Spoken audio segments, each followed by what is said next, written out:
आज पवित्र माघ पूर्णमी आ ये अवसर रे आज मत सौभाग्य प्राप्त है सन्थ कवि भीम भोईंकर समाधि पीठ स्थल को परिदर्शन करिवार। आज मते जोरंदा को एबे जीवापाई सौभाग्य प्राप्त होगा जाऊँगी। एभली एक शुभ अवसर रे आज भारत वर्ष पाई मध्य एक ऐतिहासिक दिन होगापाई जाऊँगी। आज देशर प्रथम अर्थमंत्री माननीय निर्मला सीतारमण जी क्रमागत भाव संसद रे रेकर्ड नवम थर केंद्र बजेट उपस्थापना करिसेंती।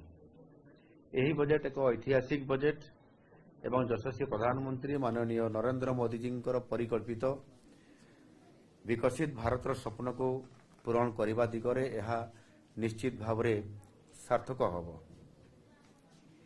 ये बजेट अभिवृद्धिमूलक बजेट जहाँ समाजर सबु श्रेणीर सबु वर्गर लोकों पाई रोजगार सृष्टि करने ये सहायक होब। यथार्थ यही बजेट को माननीय अर्थमंत्री सबुठ बेसी फोकस करिसेंती युवा शक्ति को। यही बजेट रे समाजर प्रत्येक वर्गर कल्याण पाई किछि ना किछि घोषणा करा जायछि।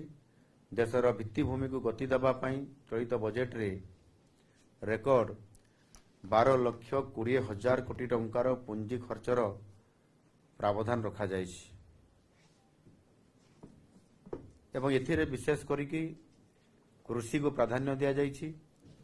ता सहित मध्य शिल्प को मध्य प्राधान्य दिया जायछि, जहा द्वारा अधिक नियुक्ति सृष्टि हेबो एवं नियुक्ति सृष्टि हेले ही देश को विश्वर तृतीय बृहत अर्थनीति रे परिणत करिबारे ये गोटे बहुत बड़ सहायक हो पारिबो।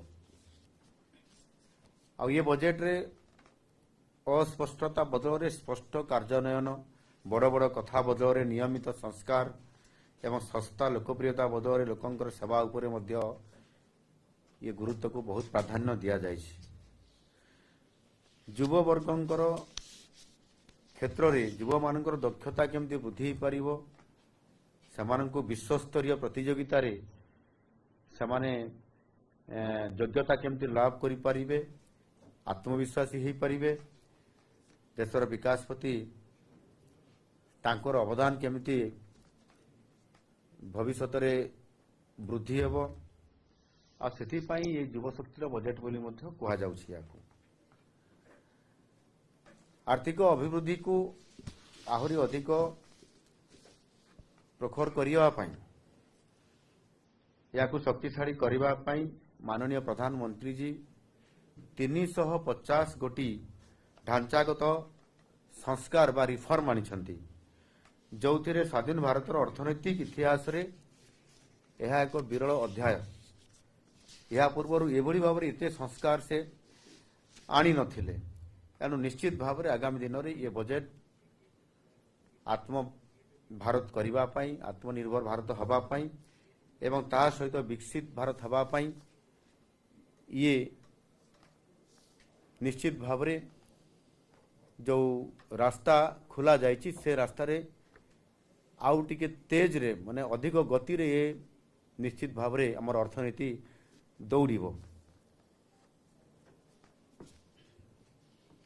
मु कहबा पई चाहूची ए क्षेत्र रे विशेष करिकि आम ओडिशा पाई मध्य बजेट रे स्वतंत्रता दिया जायछि एवं ओडिशा को फोकस करा जायछि। ता भितर मु लंबा नैकरी किछि कथा को मु रखिया पई चाहूची। ओडिशा पई रेयर अर्थ कॉरिडोर या को स्वतंत्रता दिया जायछि। आपण जानिथिबे किछि दिन पूर्वरु मध्य आमे मध्य सेही भली जेतेबेले Utkarsh Odisha make in Odisha conclave माध्यम रे रोड शो करूछु किछि उद्योगी मानकु मध्य आकर्षित करिबा पई एवं ए जो रेयर अर्थ उपरे फोकस करिबा पई मध्य आमे समान को आमंत्रण करिथिलु। आ सेही आधार रे आज केंद्र बजेट रे स्वतंत्र भाव रे रेयर अर्थ कॉरिडोर हिसाब रे आपनकर घोषणा करा जायछि। केंद्र सरकार ताकू घोषणा करिछंती ବିରଳ ଖଣିଜ ପଦାର୍ଥ ନିମନ୍ତେ ଏବଂ ସେଥିପାଇଁ କିଭଳି ଭାବରେ ଆମର ଆମଦାନୀ ନିର୍ଭରଶୀଳତା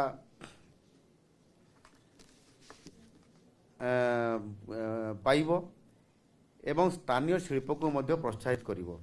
ଏଥିରେ ଇଲେକ୍ଟ୍ରୋନିକ୍ସ ଏବଂ ଅକ୍ଷୟ ଶକ୍ତି ଏହାରି ଉପରେ ଉଚ୍ଚ ବୈଷୟିକ କ୍ଷେତ୍ରକୁ ମଧ୍ୟ ये जो रेयर अर्थ कॉरिडोर हवा द्वारा ओडिशा रे स्वतंत्रता लाभ पाइब और विशेष करके आम ओडिशा रे जो 575 किलोमीटर जो कोस्ट लाइन अच्छी एवं से कोस्ट लाइन रे रेयर अर्थ ये प्रचुर परिमाण रे मध्य ये अच्छी आ ताकू एबे आमे ताकू व्यवहार करबा पई जो निष्पत्ति नहीं से निश्चित भाव में ओडिशा लाभान्वित हवा सहित मध्य भारत वर्ष एथिरे आत्मनिर्भर हेबारे बहुत बड़ पदक्षेप नेब। एवं आ गोटे बड़ कथा है पूर्वतट विकास कॉरिडोर एथिरे पूर्व उपकूल रे थिबा आम पर्यटन को अर्थनैतिक हब इ दुटा करबा पई मध्य गोटे गुरुत्व बजेट रे स्वतंत्रता दिया जाइछि। उपकूल भौगोलिक और अर्थनैतिक संयोग हेतु ओडिशा लाभान्वित हेबार संपूर्ण भाव में भरपूर सुजोग रही एवं ये जो पूर्वोत्तर विकास कॉरिडोर से 5टी राज्य अच्छी बिहार, झारखंड, पश्चिमबंग, ओडिशा और आंध्र प्रदेश ये 5टी पर्यटन स्थली सृष्टि करा जिबा सहित मध्य स्वतंत्रता भाव में फोकस करा जायछि एवं तार केन्द्रबिंदु मध्य होछि ओडिशा एवं यार परिवहन पई आनुषंगिक व्यवस्था पई स्वतंत्रता देबा पई 4000 ई बस मध्य जोगे देबा पई एथिरे बजेट स्वतंत्रता दिया जाइछि। आसंता 5 वर्ष मध्य 20टी नूतन जातीय जलपथ कार्यक्रम हब। यही पदक्षेपर एक अंश स्वरूप भाव में NW5 प्रथम पर्यायर यह कार्यकारी हेब। NW5 खनिज समृद्ध अंचल को प्राधान्य दि जाइछि आ जेहेतु खनिज संपद अंचल ता भितर ओडिशा आसुछि आ सेतिपई स्वतंत्र भाव में ओडिशा को प्राथमिकता दि जाइछि। एथिरे विशेष करी तालचेर एवं अनुगुल अंचल को ओडिशार पारादीप एवं धामरा भली प्रमुख शिल्प एवं बंदर हब सहित संजोग करने जलपथरे तार ट्रांसपोर्टिंग करने जहाँ दक्ष एवं सुलभ माल परिवहन सहायक हब। आपंकर प्रदूषण को मध्य रोका जाई पारिबो। रेल एवं सड़क नेटवर्क उपरे मध्य जो आमर गोटे लॉजिस्टिक रो बहुत बड़ गोटे चाप रोची ताकू मध्य ये ह्रास करिबारे बड़ प्रमुख भूमिका नेब। यही पदक्षेपर उद्देश्य होची स्थायी आभ्यंतरीण जल परिवहन को समृद्ध करबा, बहुल द्रव्य जोटा खनिज और शिल्प सामग्री परी सुजोग वृद्धि करबा एवं पूर्व उपकूल रे एक लॉजिस्टिक एवं शिल्प हब भाव में ओडिशार भूमिका को मध्य मजबूत करबा। एक नूतन पदक्षेप भाव में सहर अर्थनैतिक अंचल सिटी इकोनॉमिक रिजियन्स सहरी परिचालित अर्थनैतिक अभिवृद्धि सुनिश्चित हब।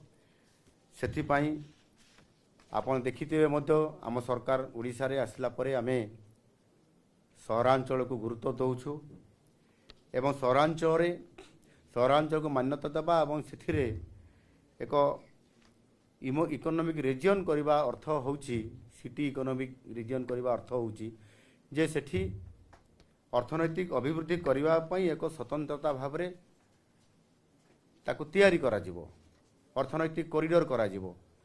सेतिरे विभिन्न प्रतिष्ठान, विभिन्न अनुष्ठान, विभिन्न प्रोजेक्ट, विभिन्न शिल्प एवं लोकंकर अम्युनिटीज को आधार करा जिवो जो कि अधिक लोक नियोजित हेबे, काम करिवे, लोकंकर रोजगार बढ़िबो एवं एथिरे आंचलिक सहरांचल क्लस्टर गुड़िक ऑटोमेटिकली ये लाभ हेबे।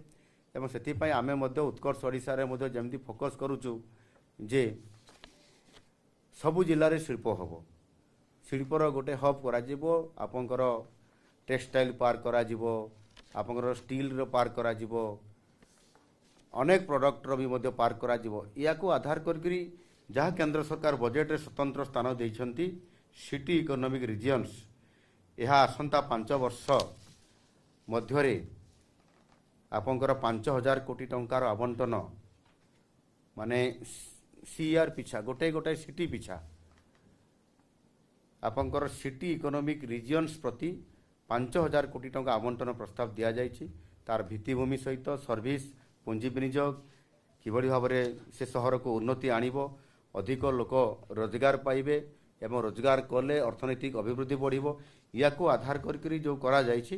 ଏବଂ କିଛି ଦିନ ପୂର୍ବରୁ ଆମ ଓଡ଼ିଶା ସରକାର ମଧ୍ୟ ଘୋଷଣା କରିଥିଲେ କଟକ, ଭୁବନେଶ୍ୱର, କଟକ, ପାରାଦୀପ, ପୁରୀ ଏହି ସହରାଞ୍ଚଳକୁ ନେଇକରି ଗୋଟେ କରିଡର ପାଇଁ ମଧ୍ୟ ଆମେ ଘୋଷଣା କରିଛୁ। ଏହା ଆମ ପାଇଁ ବରଦାନ ସଦୃଶ୍ୟ ହେଲା ଓଡ଼ିଶା ପାଇଁ ଏବଂ ଏଥିରେ ସ୍ୱତନ୍ତ୍ର ଭାବେ ଆମେ ଗୋଟେ ବଡ଼ ଅର୍ଥନୈତିକ କରିଡର ମଧ୍ୟ ପାଇବା ପାଇଁ ଯାଉଛନ୍ତି। ବନ୍ୟଜନ୍ତୁ, ପର୍ଯ୍ୟଟନ ଏବଂ ପରିବେଶ ସୁରକ୍ଷାକୁ ପ୍ରୋତ୍ସାହିତ କରିବା ପାଇଁ ଓଡ଼ିଶା, କର୍ଣ୍ଣାଟକ ଏବଂ କେରଳ ସମେତ ରାଜ୍ୟର ପ୍ରମୁଖ କଇଁଛ ବସା ବାନ୍ଧିବା ସ୍ଥଳ ନିକଟରେ କଇଁଛ ଟ୍ରେଲ୍, ଟର୍ଟିଲ୍ ଟ୍ରେଲ୍ସ ବିକଶିତ କରାଯିବା ପାଇଁ କେନ୍ଦ୍ର ବଜେଟରେ ସ୍ୱତନ୍ତ୍ର ଭାବରେ ସ୍ଥାନ ଦିଆଯାଇଛି। ଏଥିରେ ପ୍ରକୃତି ଭିତ୍ତିକ ପର୍ଯ୍ୟଟନ ଯୋଜନା, ପରିବେଶ ଅନୁକୂଳ ପର୍ଯ୍ୟଟନ ଭିତ୍ତିଭୂମି ଉପରେ ମଧ୍ୟ କେନ୍ଦ୍ରିତ କରାଯାଇଛି, ଯେଉଁଥିରେ କି ଆପଣଙ୍କର ଧାମରାରୁ ଆପଣଙ୍କର ଗୋପାଳପୁର ପର୍ଯ୍ୟନ୍ତ ଯେଉଁଠି ଆପଣଙ୍କର ଆମର କଇଁଛମାନଙ୍କର ଅଣ୍ଡା ଦେବା ଏବଂ ସେମାନେ ପ୍ରତିବର୍ଷରେ ଆସନ୍ତି ଗୋପାଳପୁରରେ ଆପଣଙ୍କର ଭିତରକନିକା ଅଞ୍ଚଳରେ। ଏ ଅଞ୍ଚଳକୁ ସମ୍ପୂର୍ଣ୍ଣ ଭାବରେ ଏକ ପରିବେଶ ଅନୁକୂଳ ପର୍ଯ୍ୟଟନ ଭିତ୍ତିଭୂମି କରିବା ପାଇଁ କେନ୍ଦ୍ରର ଫୋକସ୍ ସ୍ୱତନ୍ତ୍ର ଭାବରେ ଦିଆଯାଇଛି। ବିକଶିତ ଭାରତର ଆବଶ୍ୟକତାକୁ ଲକ୍ଷ୍ୟ ରଖି ମହାତ୍ମା ଗାନ୍ଧୀ ଜାତୀୟ ଗ୍ରାମୀଣ ନିଶ୍ଚିତ କର୍ମ ନିଯୁକ୍ତି ଯୋଜନା MGNREGA ଗୋଟେ ବହୁତ ବଡ଼ ପରିବର୍ତ୍ତନ ଆସିଛି। କିଛି ଦିନ ପୂର୍ବରୁ ଏକଥା ଆପଣମାନେ ଜାଣିଛନ୍ତି। ଆଉ ସେଥିପାଇଁ ନୂତନ ଯୋଜନା ବିକଶିତ ଭାରତ ରୋଜଗାର ଗ୍ୟାରେଣ୍ଟି ଓ ଆଜୀବିକ ଗ୍ରାମୀଣ VBG ରାମଜି ଏହି ସ୍କିମ୍ ଅଧୀନରେ ପ୍ରତି ଗ୍ରାମୀଣ ପରିବାର ପିଛା ଯେଉଁ 125 ଦିନର ରୋଜଗାର ବୈଧାନିକ ଗ୍ୟାରେଣ୍ଟି ପ୍ରଦାନ କରାଯାଇଛି ଆଉ 100 ଦିନ ତୁଳନାରେ 125 ଦିନର କାର୍ଯ୍ୟ ଦେବାର ବ୍ୟବସ୍ଥା କରାଯାଇଛି।